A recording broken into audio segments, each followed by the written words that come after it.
It is the week of April 25th, 2016. My name is Brenna. And I'm Elizabeth. Welcome to your Ruth Fisher News. Locally, environmental regulators are advising a part of Metro Phoenix for high pollution in that area. The advisory was issued in anticipation of a lack of wind that could raise ozone levels. The aim is to reduce pollutants at a time when the area's population levels may exceed the federal health standard for air quality. Regulators say people with respiratory problems should limit their outdoor activities last Wednesday.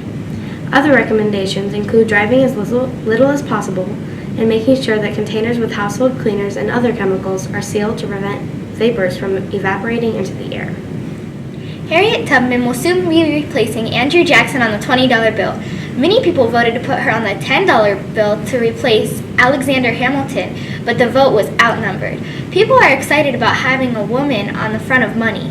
She was an abolitionist that believed slaves should be freed. She was actually a slave herself, but she was awarded her freedom. She helped free slaves that were women or men by getting them safely to the north. Let's go over to Mason with your entertainment news.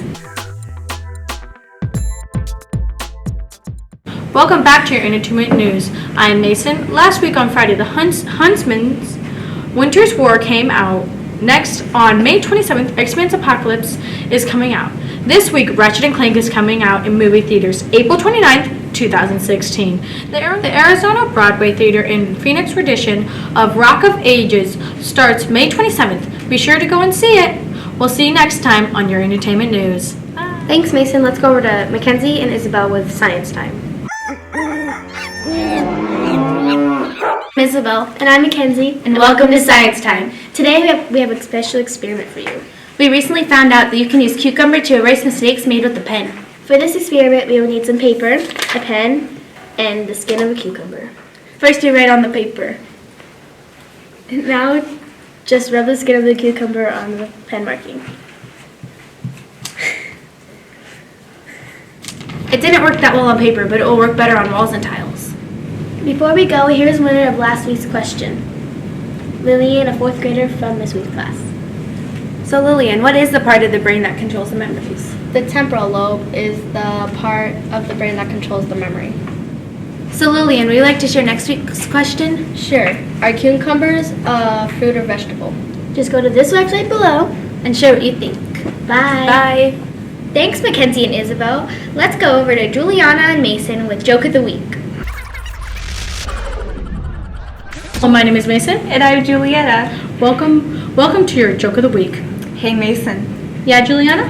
what does the nosy pepper do? I don't know. What do they do? They get jalapeno business.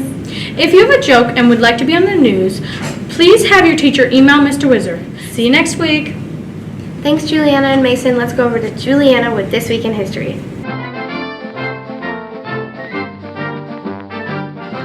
Hey, it's Juliana with your week in history. On April 27, 1791, Samuel F. B. Morse was born in Charlestown, Massachusetts.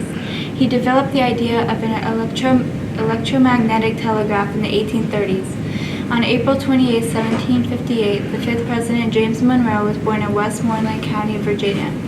Lastly, on April 30, 1789, George Washington became the first U.S. President. That's all for This Week in History. See you back here next week. AZ merit testing is this week. Remember, get a good night's sleep and eat a healthy breakfast every day. Congratulations to the 6th grade winners who will be published in the Young American Poetry Digest.